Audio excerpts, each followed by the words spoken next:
Volám sa Michal Paulus, kandidujem za stranu Smer-Rodina s číslom 48.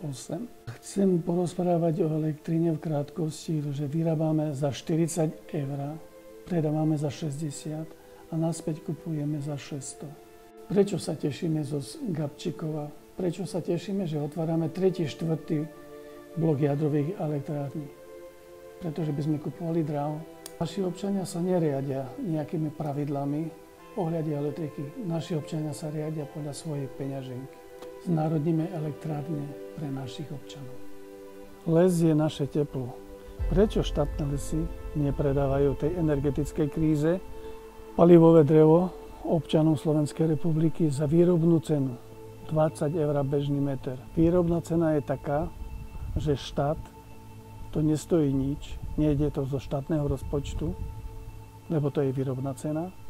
Ale ľudia, a hlavne dôchodcovia, si v energetickej kríze pomôžu. Nevracajme sa dozadu. Mrzí ma tá zlodejina, čo sa diala u nás. Nechajme to na políciu, prokuratúru, súdy.